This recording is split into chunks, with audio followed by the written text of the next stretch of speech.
Dərs 17, 3 mövzu izahı ilə qarşınızdayam.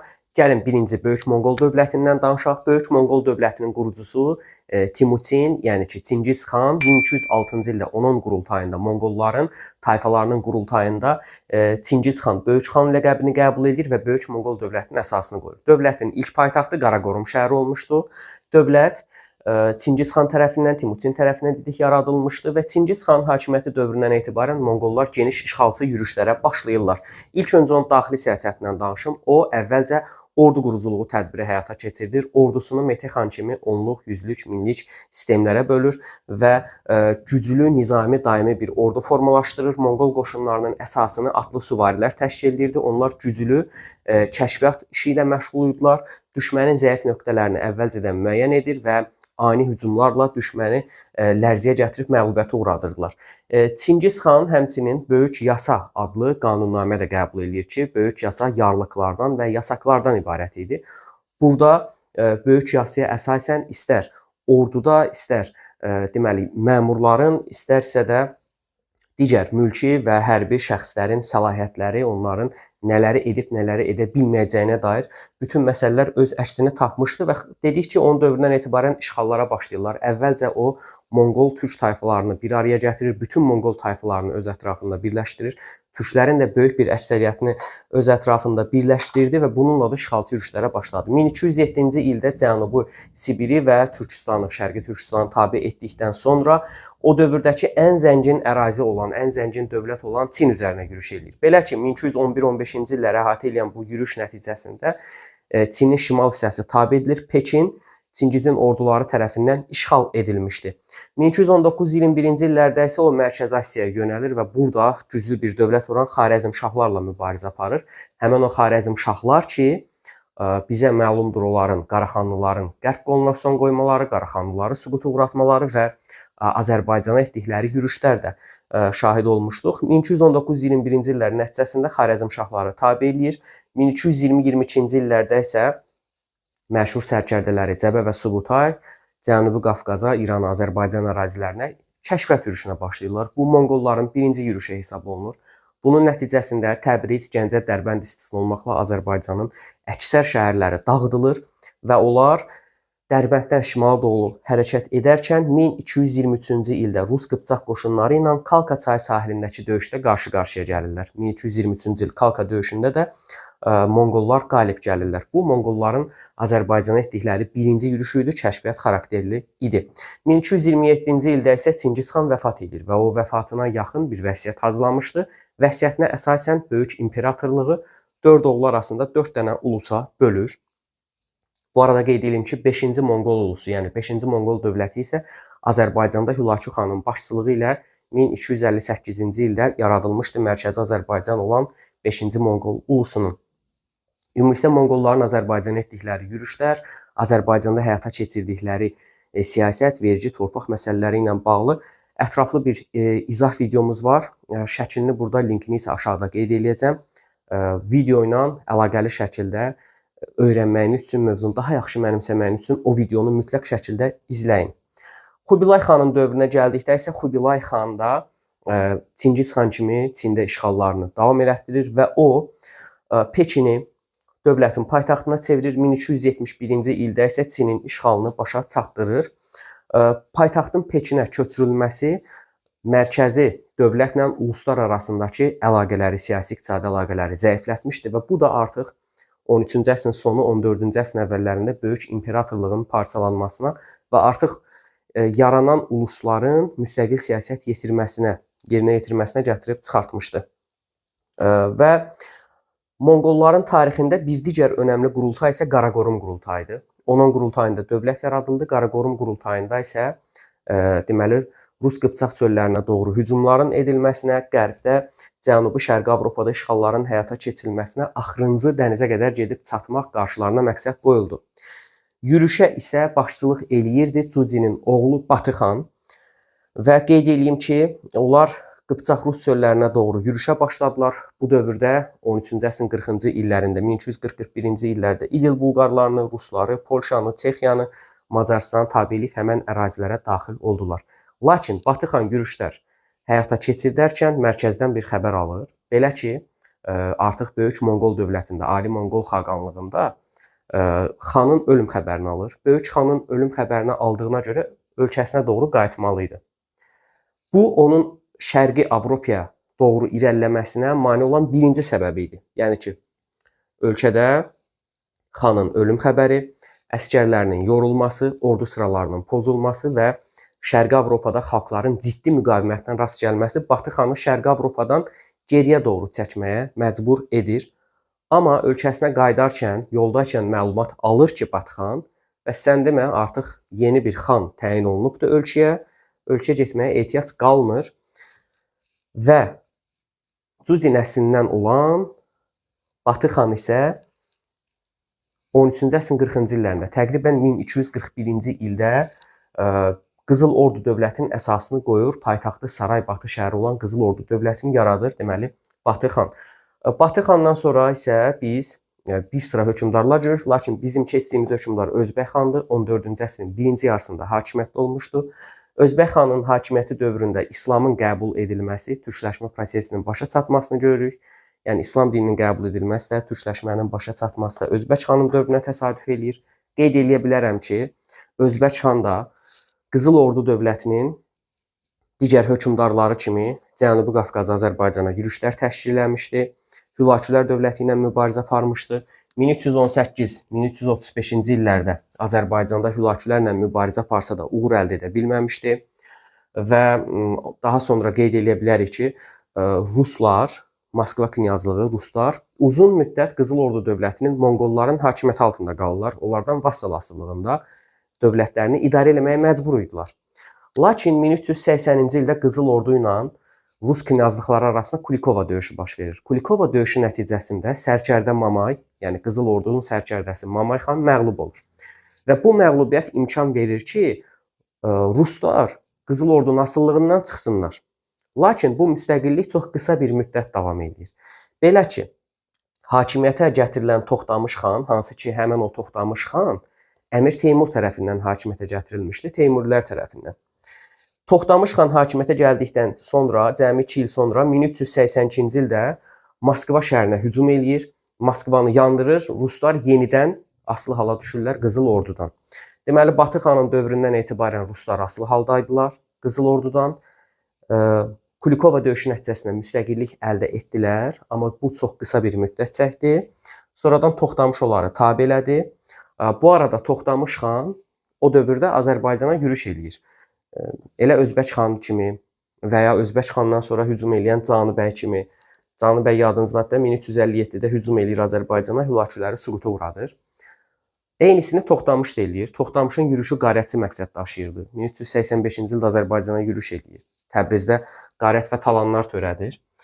Və onun Azərbaycana və Əmir Teymurdan asılı olan ərazilərə, Buxarıya, Səmərqəndə etdiyi yürüşlər Teymuru qəzəbləndirir və Toxtamışla mübarizə aparmasına gətirib çıxardır.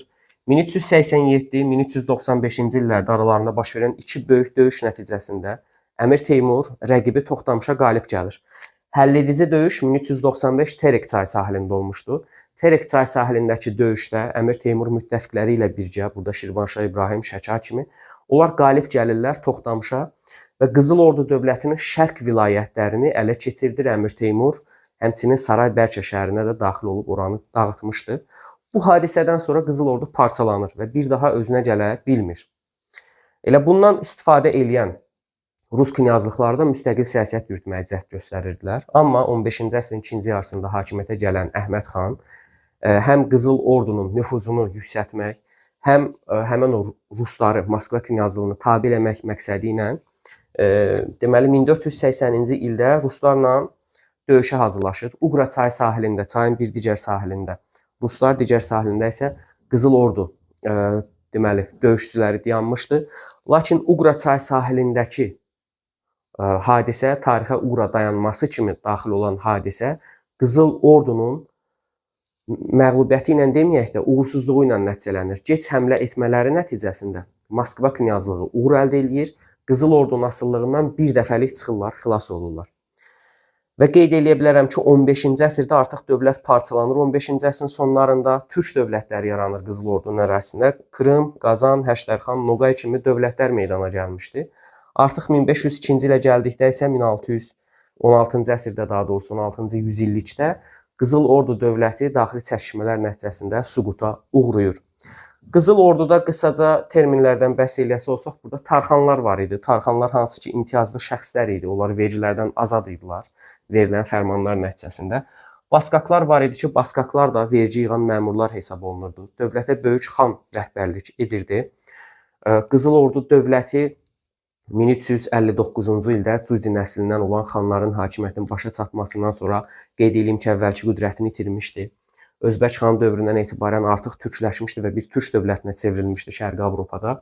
Yarananda əsasları Monqollar tərəfindən qoyulsa da, Avropada yaşayan türklərlə qaynayıb qarışmaları nəticəsində artıq türkləşmişdilər və İslamın qəbulu da buna təsir göstərmişdi. Qızıl Orduda da demək məşvərətçi orqan olan Ali Divan fəaliyyət göstərirdi. Hansı ki biz bunu Azərbaycanda da görürük. İndi gəlin sizə Teymurilər dövlətinin izahından danışım. Teymurilər dövlətinin 1370-1507-ci illərdə mövcud olubdur. Paytaxtı Səmərqənd, daha sonra isə Herat şəhəri olmuşdu Teymurilərin. Dövlətin qurucusu Əmir Teymurdur. Əmir Teymur dövlət qurmamışdan əvvəl Cağatay ulusunda deməli fəal apardığı sərkərdə kimi müharibələrə görə tanınmışdı. Hansı ki Teymur 1365-66-cı illərdə Mərkəzi Asiyada Monqollara qarşı baş verən Sərbədarilər, bir digər adı ilə Dara çəkilənlər üsyanını, qiyamını yatırmışdı. Bu onun nüfuzunu yüksəltmişdi və 1370-ci ildə isə dövlətin əsasını qoyur. Dövlətin adı Turan dövləti adlanırdı. Teymurilər dövləti deyilir tarixçilər tərəfindən. 14-cü əsrin 70-ci illərində əvvəlcə Mərkəzi Asiyanı tabe eləyir. 14-cü əsrin sonlarına doğru isə Xarəzm ərazisini tabe etmişdi Çingiz xan kimi. 1385-88-ci illərdə Azərbaycan tarixindəki bir digər adı ilə 1386-89-cu illərdə İrana, Cənubi Qafqaz, Azərbaycana doğru 3 illik yürüş həyata keçirilir. Bu yürüş nəticəsində Şirvanşahları tabe edir. 1386-da Şirvanşah İbrahim Əmir Teymurun müttəfiqinə çevrilir. Əlincə qalası istisna olmaqla bütün Azərbaycanı tabe eləyir. Cəlarilərin hakimiyyətindən keçir Azərbaycan Teymurilərin hakimiyyətinə. Bu barədə bayaq şəklini göstərdiyim, aşağıda linkini qeyd elədiyim videoda ətraflı danışmışam. Oradan izləyə bilərsiniz. Dediyimiz kimi Terek döyüşündə Qızıl Orduya qalib gəlmişdi. 1398-ci ildə Hindistana yürüş eləyir. Dehlini tabe eləyir. Dehli sultanlığında bu barədə danışmışam. Ankara döyüşündə 1402-ci ildə Osmanlı ilə üzbəüz gəlir. İldırım Bayezidi istər döyüş fillərinin üstünlüyü nəticəsində, istər ordusunun sayca Osmanlıdan üstün olması nəticəsində məğlub eləyir.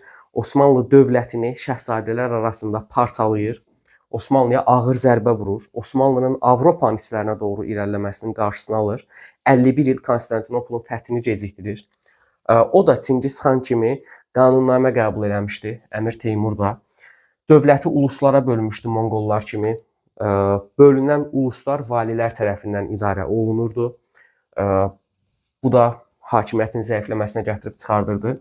Əmir Teymurun sizə Çingiz xandan fərqini deyim. O da Çingiz xan kimi qəddar və işğalçı bir hökmdar olmuşdu. Amma Əmir Teymur Çingiz xandan fərqli olaraq yürüşlərində əsasən iqtisadi məqsədlər güdürdü. Paytaxt Səmərqəndin rolunu artırmağa çalışır. Kiçik Asiyadan keçən ticarət yollarını nəzarət altına almağa və Avropa ilə Asiyanı əlaqələndirən ticarət yolları üzərində paytaxt Səmərqəndin rolunu artırmağa çalışırdı. İşğal etdiyi ərazilərdən tacirləri, sənətkarları daha doğrusu paytaxt Səmərqəndə gətirib burada abadlıq, quruculuq işləri ilə onların məşğul olmasına şərait yaradırdı. Və Əmir Teymurun dövründən etibarən Teymurlu intibahı başlayır ki, Teymurlu intibahının çiçəklənmə dövrü Şahruxun dövründədir.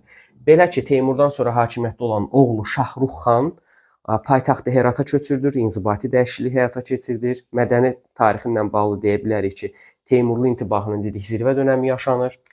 Atasından fərqli olaraq Osmanlı və Qızıl Ordu dövlətləri ilə düşmən yox da normal münasibətlər qurmağa cəhd göstərir, normal münasibətlər qurur.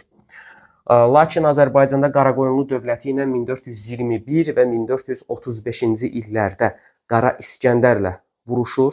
Qaraqoyunlu dərsində də bu barədə ətraflı danışmışam. Hər iki döyüşdə İskəndəri məğlub eləyir, qardaşı Cahanşahı hakimiyyətə gətirir.